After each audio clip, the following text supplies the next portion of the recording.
Season 3, Episode 19, Decoded Podcast. Yep. Roland Chidiak and Chris Clough. How's that for an intro? That's it. That's it. There's That's our it. intro. The amuse-bouche. Now you're making me hungry. Don't do that. Yeah, I could totally go for amuse-bouche right now. Hey, in our... No, happy Valentine's Day, dude. Oh, same to you. I Thanks, guess we're Thanks, one man. day late, which is awesome because now the candy and stuff is like on reduced price. So is that cool? I did have a craving for cinnamon hearts. I don't usually get that craving, but I did. I had here's what somebody said to me. So I'll back off that thought just for a second. This week was a whole lot of little moments of kind of being surprised by seeing things in new ways. I don't really have a clever way to say that, but just people kind of throwing knowledge my way, and whatever my mood, whatever my moment, I actually gave enough space to take it in and realize that what was being said was very different than how I guess I have to give the example. So someone said to me, they put together the words, I love cinnamon hearts, like the cinnamon candy hearts, but only the good ones. And I sat there, I'm like, there's good ones? Like there's better and worse versions of something? Like I didn't have any criteria to differentiate between cinnamon candied hearts. So of course I got to look into this, and I can't find anything. Like I find companies, I drop into Amazon, and I'm like, I'm not going to put in better cinnamon candy hearts. So I just put in the candy hearts, cinnamon hearts, and there's not a lot that pops up on Amazon.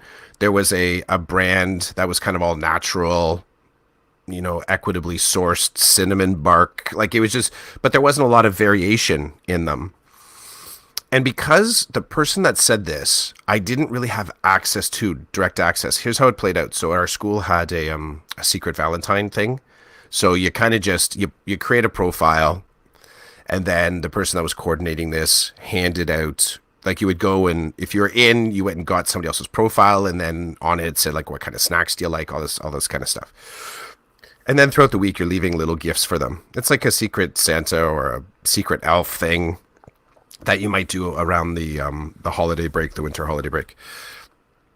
On this person's sheet, it said, it was sort of like, are you a candy or chips or chocolate kind of person? They said candy. I really like the cinnamon hearts, but only the good ones.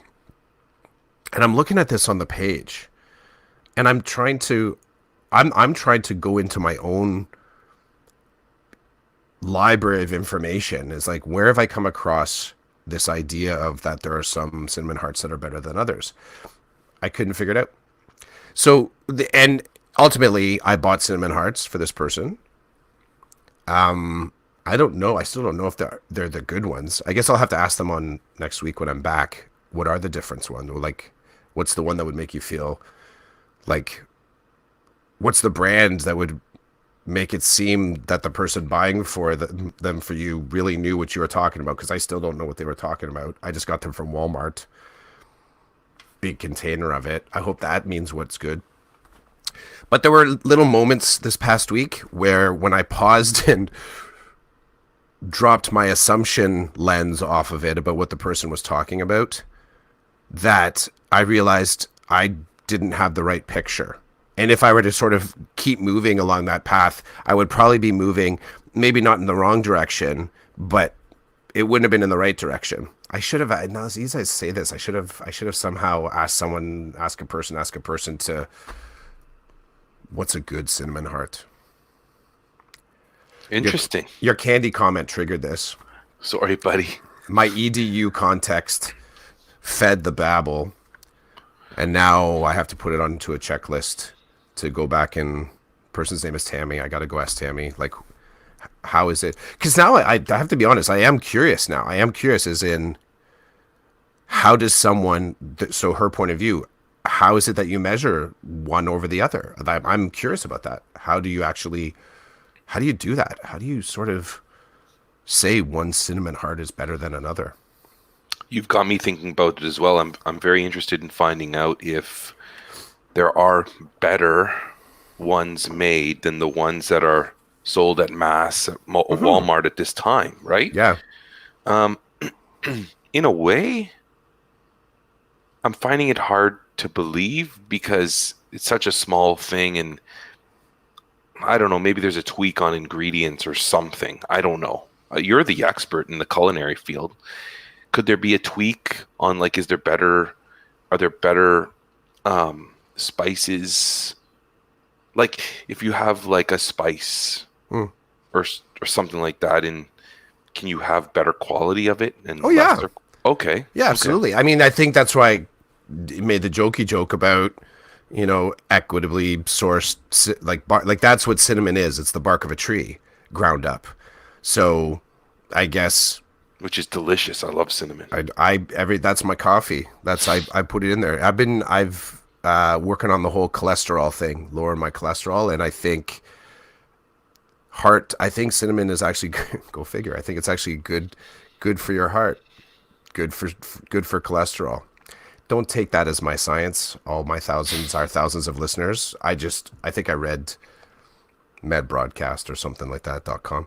But yeah, so any food product, the shorter distance that it has to travel between the growing, the harvesting, and making it to your plate, the fewer hands in between, the fewer sort of like pivot points in between, you tend okay, it's a paradox. You tend to pay more, but also you could tend to pay less. What I mean by that is if you're going out and fishing and catching your own salmon, it's going to be pretty cheap. You catch your salmon, you go home, you eat it. So you go to your boat, go out and catch a salmon, get out of your boat, go home and cook it. That's a pretty short distance. There's not a lot of people in between, not a lot of heads in between. That same model where a fisher person goes and does that, you're going to pay a lot. Like you're going to pay a lot for someone to take the time to do that very singular job as opposed to, you know, getting salmon, let's say, from a salmon farm where you can kind of just go out to the the netted area and lift one out with your hand. Like you're going to pay someone a lot to be able to do that singular go catch a salmon for you.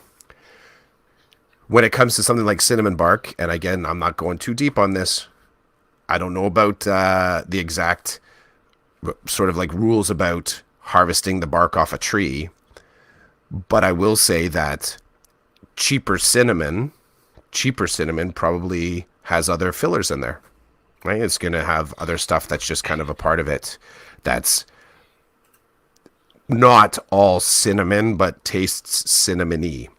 The way it's stored, how long it's stored for, all of those things could impact it. And you can kind of apply that measurement to almost against any manufactured product that you buy as far as food. You talk about the food chain. So food chain just kind of outlines source to plate and all the steps that go along in there. Awesome. So, I'm maybe happy that you told me that. So then, you know are what? you? Are you happy? Is that Yeah, I mean it makes sense. I think then probably if you buy cinnamon hearts from Walmart, it's going to be different than the cinnamon hearts you buy at the gourmet store down the street that sells like the nicer chocolate. You know, like if it's funny, yesterday at school, somebody said to me at lunch, "Are you done? Are you all chocolated out?" I said, "No, I didn't eat any of the chocolate that was given to me." And they said, "Why?" I said, "Because it's not the good stuff." And I didn't mean that I didn't mean that in a rude way. I just meant it like, you know what? I'm gonna eat 3 or 4 pieces, and even though I'm eating it, I'm gonna be able to taste the difference in the chocolate, the Valentine's Day chocolate. And I'm like, why am I eating this? If I want chocolate, like if I really needed it, I'd eat it. But I'm like, I didn't need it. I didn't need any of it. And she's like, you're right. And then she kind of looked disgusted, kind of thing, like she had eaten so much of the stuff she got that she was like, you're right, it doesn't even taste good. And that's not normally like me, right? Like ask my wife. I'll eat anything you put in front of me. But it was just one of those moments where like I just didn't feel like eating that the chocolate that tastes like Valentine's Day chocolates. I just didn't crave it at that moment. Another thing that you said that you were surprised by seeing things in a new way this week. And well, totally reminds me of the on ramp and me telling you that I found myself operating in a way this week that surprised me and I think made people uncomfortable because they're not used to me. I I took the time to like communicate with people in a way that I don't normally. And I damn you, Brene Brown, right? Like it goes back to the things that I've read in her book and the things that I learned about at the workshop that has to do with her book. I took the time to purposely turn off the inner critic. Well, that's not fair to say. I didn't turn it off. I listened to it, but I didn't let it lead me. I listened to it and I I took I took what it said and I considered it, and then I made my decision on how to behave, what to say, what to do based on what I felt was right at that time.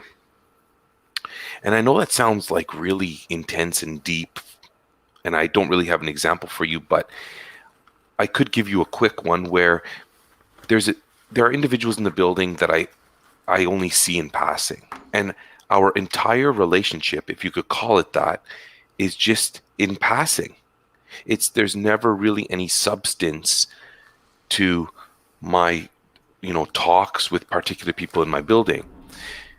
But yesterday I found myself, this one person engaged me, and I literally, I, as this person was engaging me like they normally would, my inner critic started, and it started telling me why I shouldn't stay and talk to this person. And so I listened to what it had to say, and then I just kind of said, okay, thanks, and I put it aside. And I literally stopped in the hallway, faced this person, and looked them in the eyes to actually listen to what they were saying to me. And it went against everything my body was telling me to do, right? Like my body was like, keep walking. My mind was like, what are you doing? This isn't how you operate with this individual. But I ignored those things, and I was vulnerable. There was no armor on. And I surprised myself. And when it was over, you know what I felt? I felt a bit of a proud. I felt pride in that I was able to do something that maybe a week ago or 2 weeks ago I didn't think I could do, or I didn't want to do. And there's a big difference there, because as I give you this example, I have an example of a person, and I can't give you too much detail about this person because then people might know who I'm talking about, and I don't want that. This person was talking to me, and I didn't want to talk to this person. And this has nothing to do with the inner critic either. I put the inner critic aside. I just don't like this person. Now, I'm sure if I go deeper, there's a reason and whatever. Maybe it has to do with something I don't like about myself. I don't know. If we could put that psych mumbo jumbo aside for a second, I just don't like this person. I don't want to spend my time with this person. And instead of pretending like I wanted to, I ended the conversation, and I believe I did it in a polite way, and I left the area because I didn't want to spend time with this person. And I don't think there's anything wrong with that. I think if it's like, and here's my thing. Here's my justification. Not everybody likes me. And if they don't want to talk to me, then they should probably leave. Because if I'm in some place and I'm doing my thing and they don't like it, they're free to go, which means I'm free to go if I'm in a place and I don't like who I'm talking to or who's talking to me. Anyway, so I surprised myself twice in two big ways this week, and I liked it. But I do have to say, everything inside of me didn't like it, right? Like, I'm so used to wearing the armor that without it, it feels really, really weird. And dude, I have to tell you, that sketch you drew of the armor with the heart inside of it, it really speaks to me. Thanks It for re-upping it too. I saw you're playing with some filters and kind of messing with it. That was cool. I like to see someone someone had asked me about, you know, I've been asked if some of the drawings I've done, if people can kind of use it, like go and play with it. I'm like, sure, like go mess with it. So I love when I see iterations come back that someone has taken the time to kind of reprocess it in a way that makes it authentic for them. So I kind of, with the color scheme that you kind of threw down on that, it had it gave a totally different. I hadn't considered a look like that. I mean, when I drop down onto something on the page here, and then I kind of showed up like it's very. No matter how enigmatic it seems to someone who sees it for the first time, it feels very specific when I create it. And that creates blinders. Like even when I'm doing these drawings, I do to a certain point have to say, okay, commit, get it done.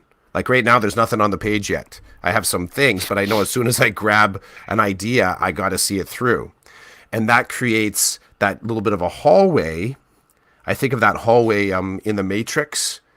I don't know what episode it was with, is it the gatekeeper, the keymaster or whatever? They're standing in that long white hallway and they're having to sort of like get in and out of the Matrix. It's like this neutral zone in the Matrix, and he has the keys to open up these multiple doors to be able to get into spaces that are only the realities of different people.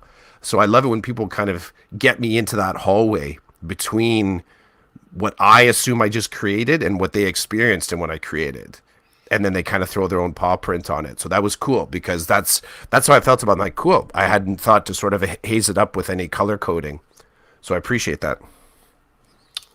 Yeah, no problem. I was looking at it because like I was about to say before you jumped in, um, yeah, people who are listening to this, you got to watch this, man, because there's so much going on that you need to see. But I'm anyway, muting. I'll mute right now. okay. Thanks, Chris. That makes me nervous when you say that, but I'm going to just push through that. I was looking at it because it really speaks to me. So that sketch, man, there's so many layers in that sketch for me. It just totally speaks to me. So I was looking at it and I was playing with some filters and I found that one filter that just seemed to fit. There was something about it. And that's when I posted it with that little saying that I also had about shame. Don't let it take over kind of thing. Um, Bust it down, work against it. And yeah, that sketch, it just it just says a lot. Like it's it speaks to how long I've been wearing armor, right? And it's like, and how rarely I take it off. And it's not to say that I just want to walk around like being totally vulnerable all the time to everybody. That's not the point. The point is for me to be aware of when I'm not being vulnerable and why. And when I feel like I'm starting to let go of a little bit of that, it feels like I'm getting to a part of me that is really me that I never really discovered or only discover in bits and pieces. And I think it's important for me. I think it's important for me to discover more of that. I think it's important for my family because, sudden change is never easy for anybody, right? Like, so I'm struggling with like how it feels for me to explore being vulnerable a little bit more and in ways that I'm purposefully doing it, but it's also difficult for other people. Like I'm sure I freaked out a couple of people at work this week when I literally stopped and looked at them and actually listened to them and took the time to actually hear them and to respond to them in a way that made me feel good about me. I have no idea what impact it had on them. And then the same goes on the opposite end when I walked away from this person that I just didn't want to spend my time with. I just didn't. I wanted to go do other things. I don't I don't know why. Like, I wish that I got along with everybody.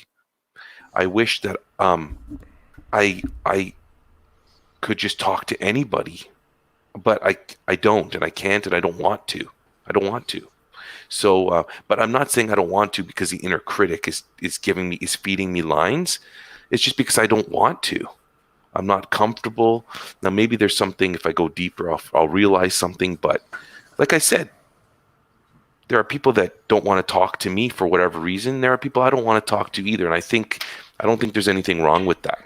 I'm taking the shame out of that. I don't think there's anything wrong with that. So I'm done. So that's surprised by seeing things in a new way. You started it.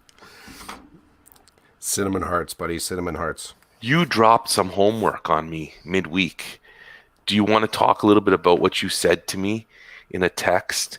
And I took you seriously and actually did some of this work. It was a well.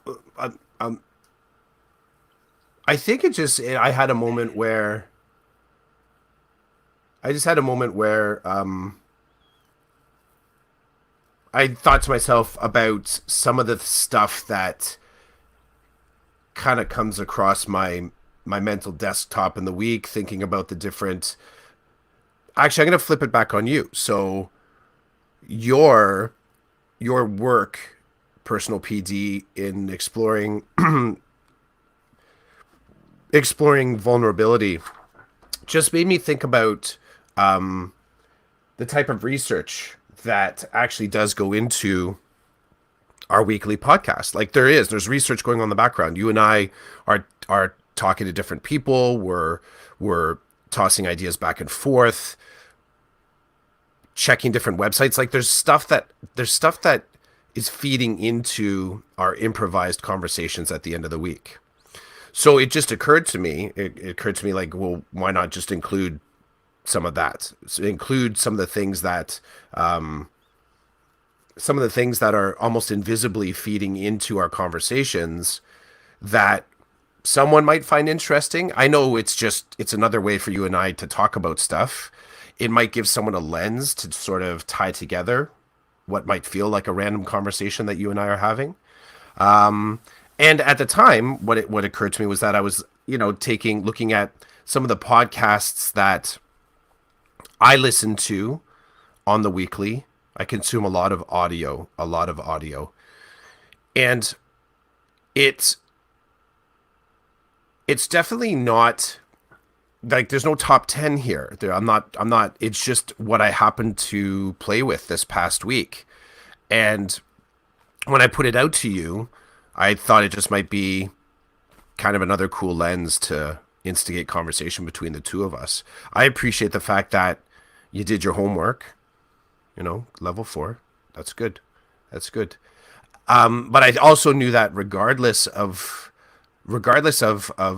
whether you finished your homework or we did homework, I know that this stuff is always kind of playing into our conversations. We don't just land here Saturday morning having not paid attention to a whole lot of stuff in the previous week. Sometimes we manage to stay within curricular stuff. Sometimes it's more dad stuff. But that's what we kind of tease apart in the convo. So where did that land for you? What did you find yourself checking out? So I'm going to go a little bit deeper. Okay. Because I felt like you live on the periphery. So I'm going to bring this more to the core here. You dropped not a challenge, but like an idea of, hey, you want to talk about some podcast you've been listening to on our podcast? And I was like, yeah, man, let's do it. So I'm going to cheat and I'm going to talk about just quickly a podcast that I listened to before you gave me this homework. Okay. And then I'll talk quickly about a podcast that I listened to after you gave me this. Well, it's not even homework. You just basically threw it down and I saw it as a challenge. And I do consume a lot of audio as well. I think I was telling you on the on-ramp that a lot of my colleagues have been walking into my classroom during like recess or lunchtime and they're looking at me, they're like, what are you doing? Because I've got headphones on and I'm listening to a podcast as I'm working. So the Sons of Technology is a podcast that I listen to sometimes. And last weekend or a little bit before that, I noticed that they had put out a new episode, and it was on disappointment and the concept, the idea of disappointment, and with respect to EDU. And I found myself, because I'm kind of in a place right now where disappointment is part and parcel with what I'm dealing with and how I deal with it. So I wanted to listen to this. I wanted to see what they had to say about it. So it was a good episode. They started off using sports analogies and kids. So talking about, like, kid comes to school after the Super Bowl and their favorite team lost. What do you do with that? Like, how do you talk them through that? How upset are they? And you look at all these factors, and then slowly the conversation turns to EDU. When a kid, studies for a test and fails miserably, they're disappointed. What do you do? Right. And the gist of it was, you listen to the conversation, and like me listening to them talk about the situation, and they had some ideas on what you can do, like listen to the student, support them, be there to help them build a plan, not only build the plan, but like stand by them as they execute the plan, like, mentor them, consult them as you help them go from a state of disappointment to a state of like being prepared and then finding success. And it was awesome. It was like, it hit me in the heart, at like the actual work we do as teachers, and that it's more than just the 8:30 a.m. to 3:30 p.m. There's a lot more that goes into being a teacher, and that I think people don't want to talk about. So it was really good. It fed my soul, kind of thing. Um, Joe Marquez, who's the guy that basically runs the podcast. I enjoy his mode of operating. Um, you know, I wanted to have him on my podcast, but it never happened. He uh, he seems to have a lot of energy. He's a go-getter. It's a good podcast. I like his idea. So it's the podcast is called um, Sons of Technology, and it's a play on Sons of Anarchy. It's I don't know what else to say. Basically, he's all about like tech integration in general, using it to benefit students and their learning. And this episode on disappointment really hit the spot for me. It was a good one. And then the second one, I'll be faster on this one, was a voice ed production. It's called In Conversation with Stephen Hurley. And Stephen has a few episodes. And so I got to pick which one I wanted to listen to. And he was talking with a student, a master's student in the West. I want to say Alberta. I hope I'm right. In Alberta. And the podcast was about the master's student studying edtech and I guess integration into schools. And at first I was like, I wasn't sure which way this podcast was going to go, but it slowly moved into, using podcasting and podcasts as ed tech, right? So the master student he was talking to, her name is Amanda Brace. She's also a grade 3 teacher, and it's in Saskatchewan. So sorry about that. In Saskatchewan. And basically he talks to her about, what her research interests are and what she's currently doing. And it weaved its way into podcasting, using podcasting as a tool. And what was really interesting was like what she's found and learned about podcasting. What struck me the most about her research and about her learning and understanding is that a lot of people might immediately think that podcasting is something that individuals consume independently and on their own. But she found that that's it could be the opposite as well. That podcasting can build community, it can bring people together, it can bring people out of isolation. And I found that to be a breath of fresh air. Like I consume podcasts individually, independently, but I spend a lot of time talking about podcasting, right? And I hear other people's opinions and I share my experiences, my opinions, and I don't see it as like I see it as the best of both worlds. Podcasting can allow listeners to just be on their own and step away and do what they need to do, listen to what they want. And podcasters can also just do their own thing and talk on their own about whatever topic they're doing or interview people, whatever, and keep it into this little bubble. But it can be more than that. And I think voice ed radio is an example of how podcasting can build community and can allow people to be more social using the tool rather than be antisocial with the tool. So that's what I got this week. Those are the two podcasts I wanted to quickly talk about. I like it. Lots of different access points to there. Props out to Voice Ed Canada. Props out to, our colleagues that are connected there. Hat tip to Stephen Hurley for creating that context. Definitely, I've seen how family grows out of communities of common interest. I mean, and that's what the podcasting realm feels like it is now.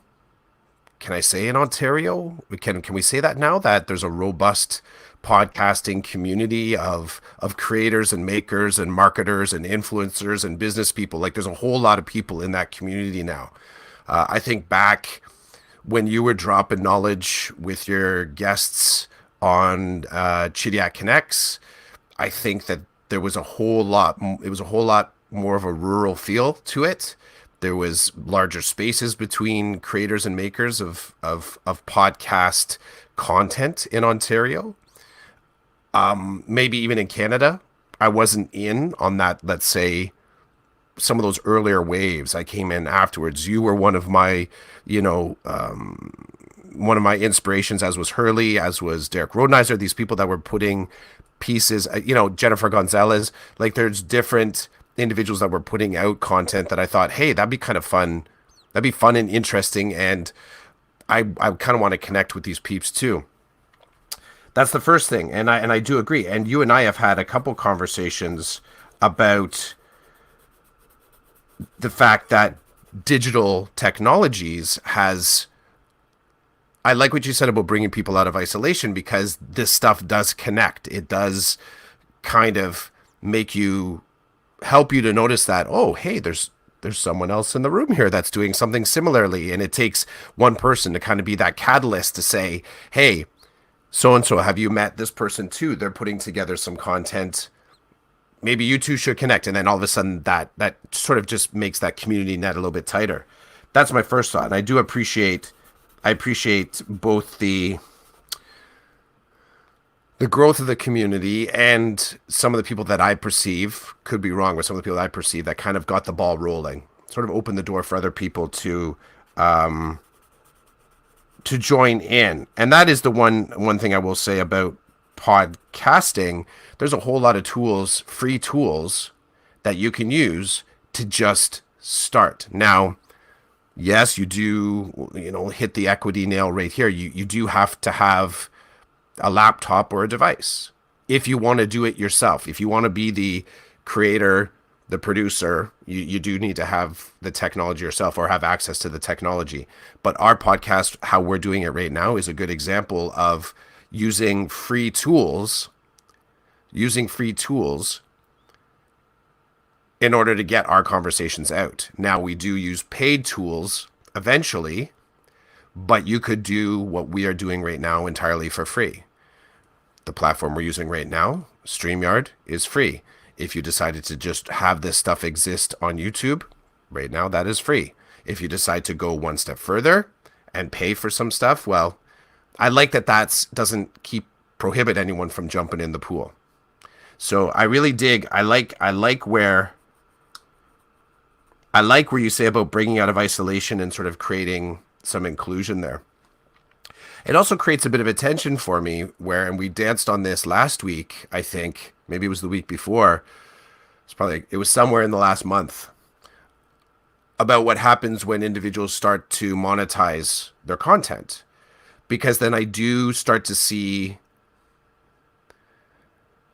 I don't know the whole reasoning why often, but when there's something about my experiences in public education that creates a mindset that I should be trying to help build communities where other people don't have to pay for my content. Like I want to contribute to that type of a mindset. And quite seriously, when, just to land again, because for me, this is a really salient point, is that if you are an individual that's putting out content that if you're an individual that's putting out content and then also asking for someone to GoFundMe or drop on Patreon, I would really appreciate that if there was some social conscious element or rider in that, as in you're revealing, well, here's the cost for me to put out this content. And a percentage of the money that may fall outside of that, I'm going to be folding it back into some sort of socially conscious program. I don't know what that would be. Maybe it would be buying technologies for some kids club that wants to also do podcasting. Maybe it's you're doing river cleanups. I don't care, but the money is sort of going somewhere other than into your pocket. I think I hold that line specifically for public educators. And if they're looking to augment their side hustle with some influx of money, I think I've come to believe that line I hold especially for them.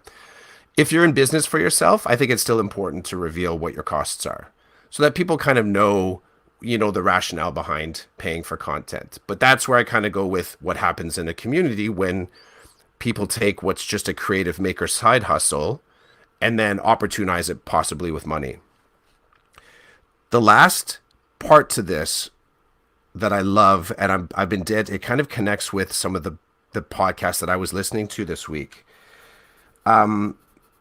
I love how, and we started with this, how my thinking. So, top of the week, you notice that, I don't know, what's the thing that you might notice? Maybe you notice that, I don't even have a good example. So I got to go kind of like just broad. You notice something at the top of the week that you kind of have an aha moment with. And then for the rest of the week, you see it replicated in other contexts. So it's almost like you've had your eyes opened. You've got you back in that matrix hallway, realizing that there's another reality that you just haven't been paying attention to.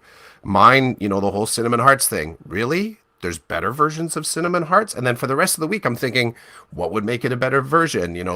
Is this just about who's selling it? Is it about how it's packaging it? So it kind of keeps bouncing around in your head. So I really love how, for me, podcasts do that for me. It puts an idea into my head that I just can't get rid of. Like I really can't. I can't shake it. So it's my main line to getting, I'll say simply, it can be about educational thought. But it's not as simple as educational thought, because then what I end up doing is taking that and building it into my whole operating system for the week. So that was kind of what happened with the podcast that I was listening to. And I couldn't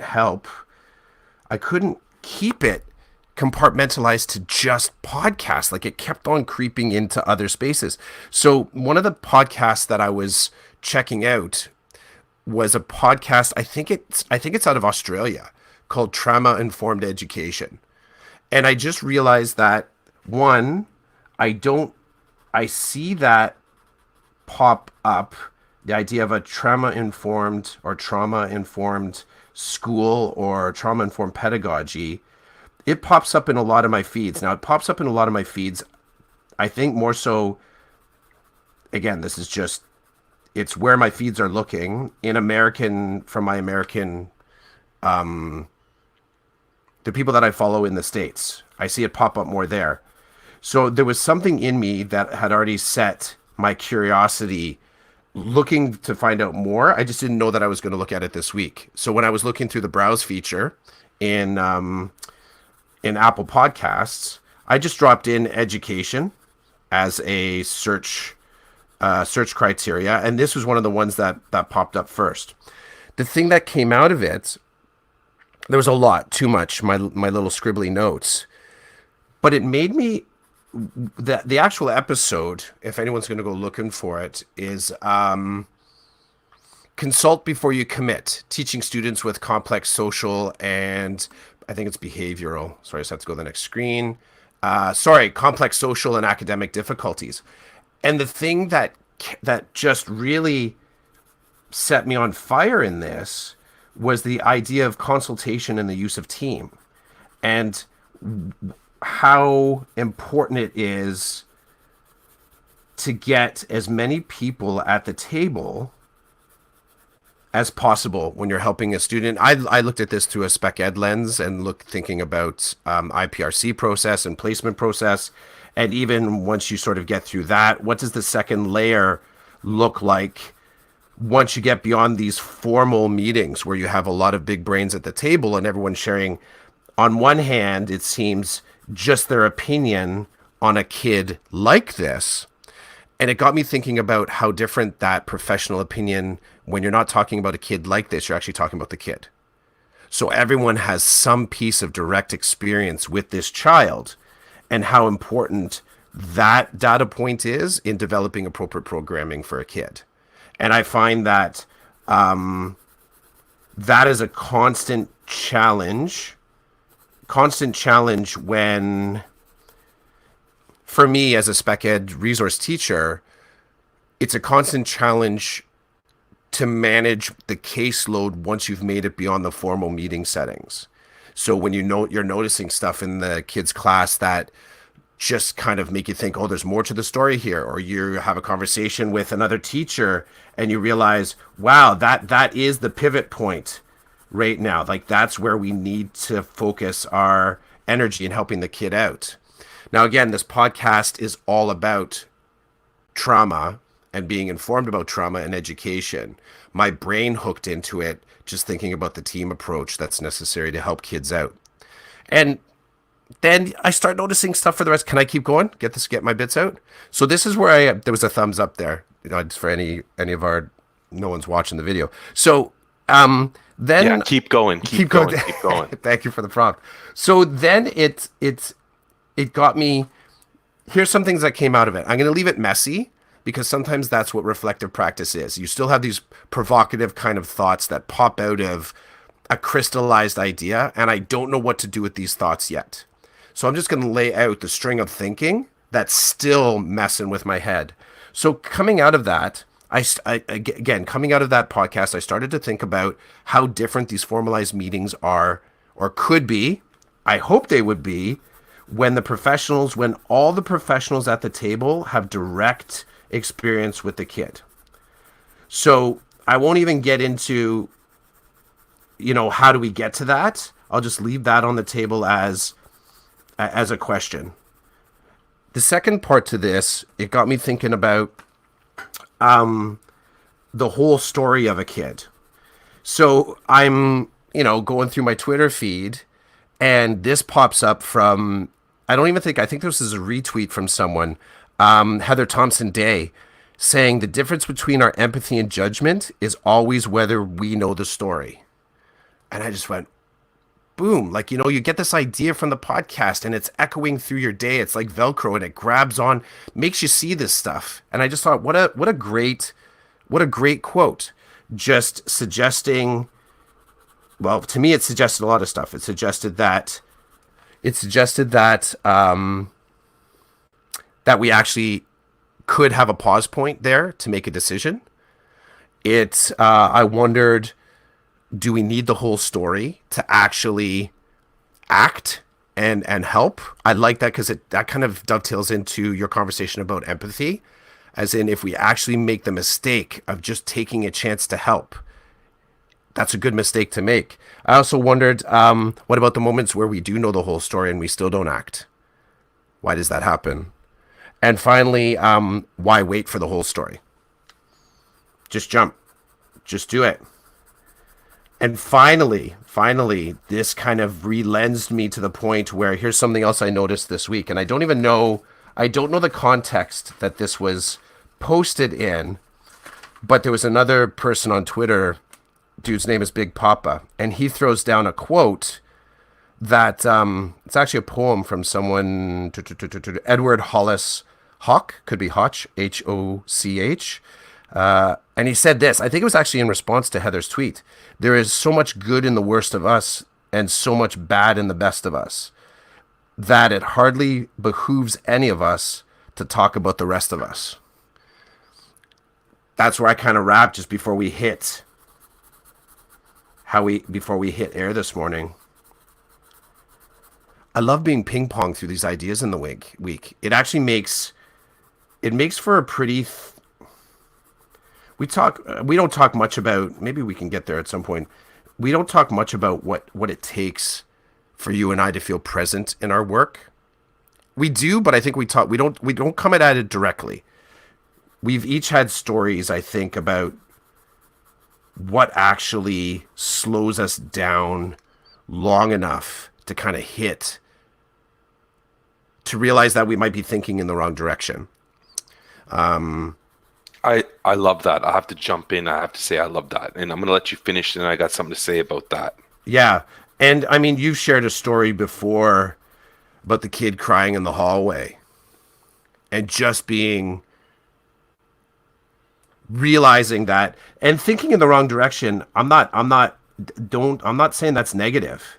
It's just the realization that you're not looking the right way or you're not thinking the right way.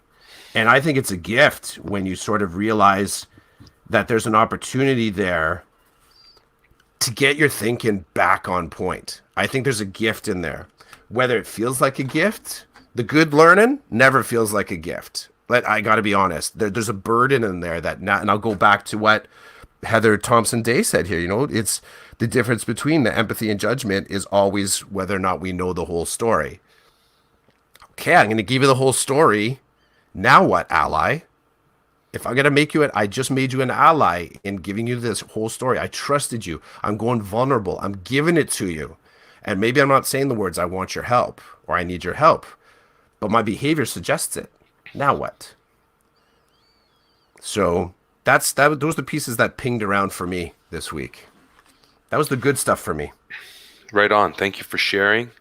And hopefully I can get the link off of you for the, I know you sent it to me. I'm not sure where it went though on the trauma-informed education. Mm-hmm. But I'm going to get the link because I want to tag the podcast we talked about today in our blog posts for the podcast. But yeah, for sure. When a couple of things, I'm going to start with what makes us present. And I think that would be a fascinating conversation that you and I would have about what actually, I would need to be, oh my God, extra aware all week and to document those moments where I feel like I'm just hip deep in the community of my classroom. And I know it sounds kind of funny, but sometimes I'll be with my class and I'll be starting a lesson, and what's on my mind is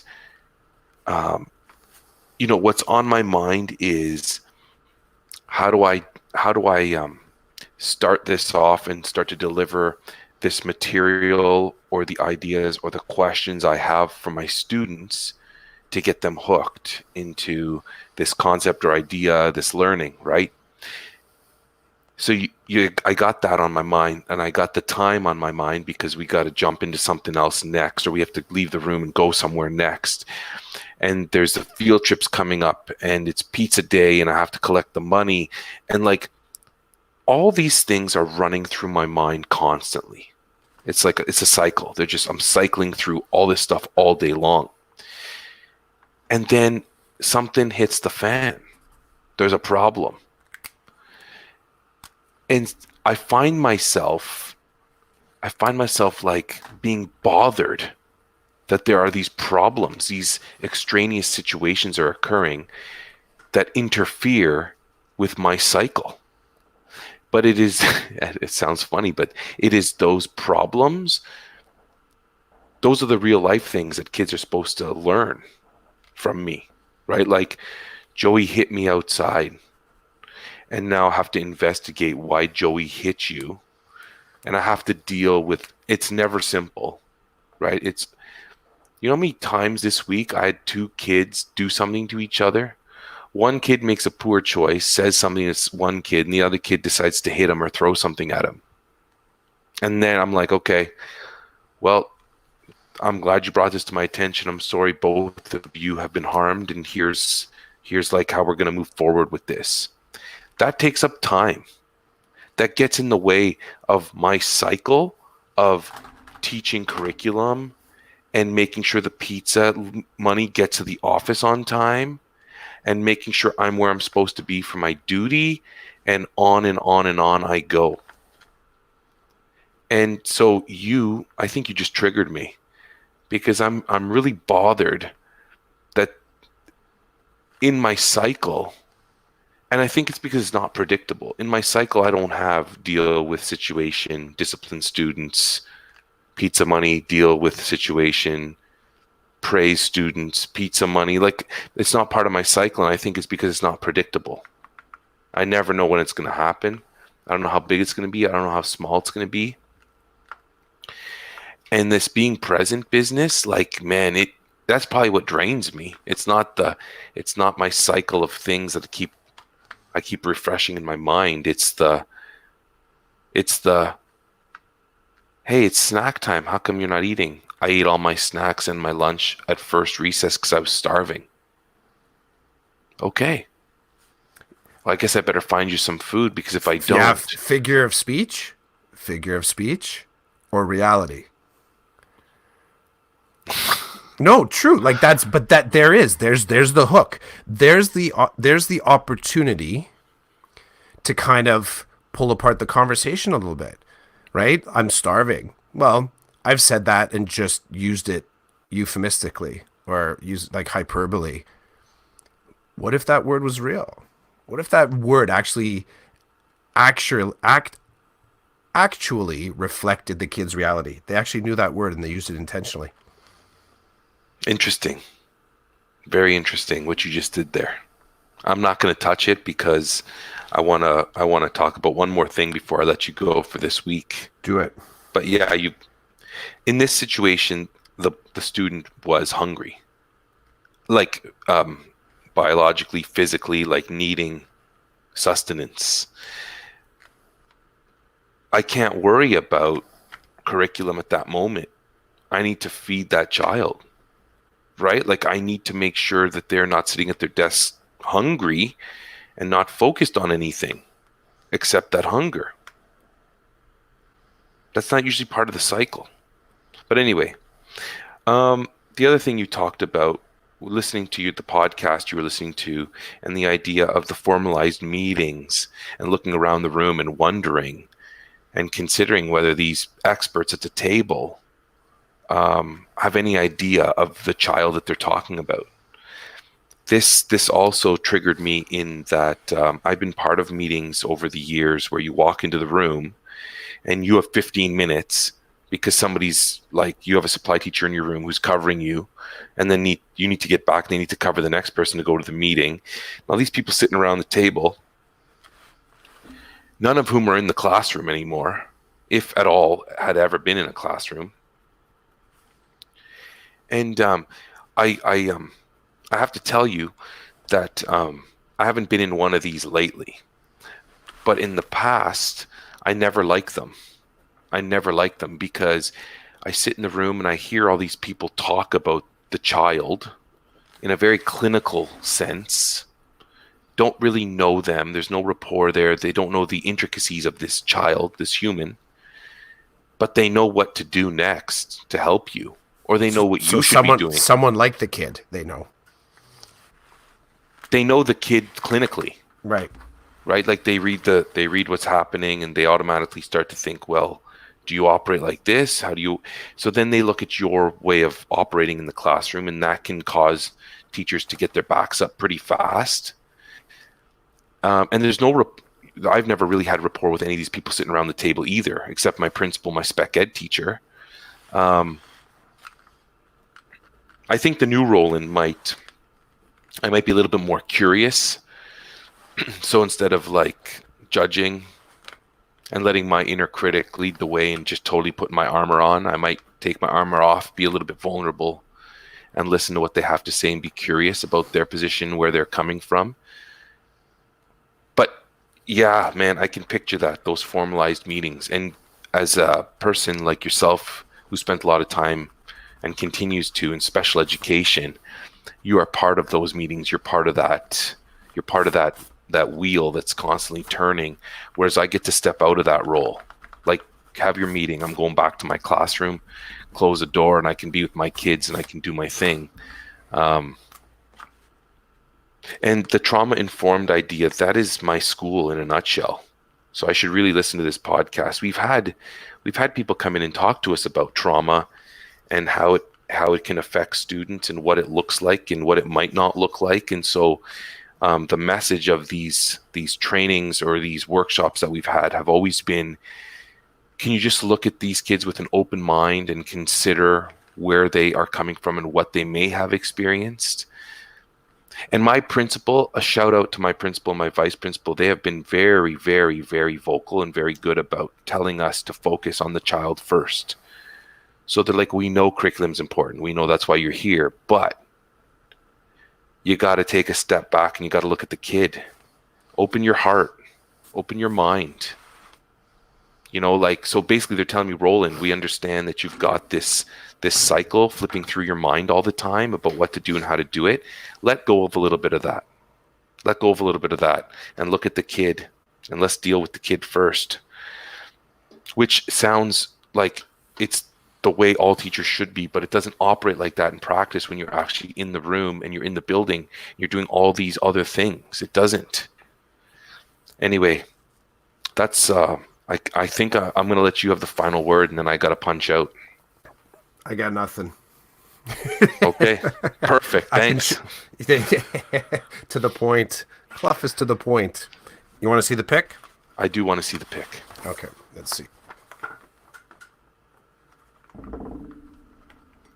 I see the yellow and the red, but I can't read what they stand for. Can you tell me? So, it says the orange is the whole story. Oh, orange is the whole story. Yep. Purple. Also, oh, it's purple story. Looks red to me. It's okay. Oh, also the whole so story. They're both the whole story. I like it. Yet sometimes maybe, not included. Like somehow the small piece is separate from the whole. So that's my picture. Awesome, buddy. Thanks for another great conversation. Yeah, that was solid. Okay, have a blast. Happy weekend. Hope you do some fun stuff. Yeah, it's family day weekend. Yep. You too. Yep. All you peeps out there, do something with whoever you are making your family. Awesome. Okay. Have a good one. See ya.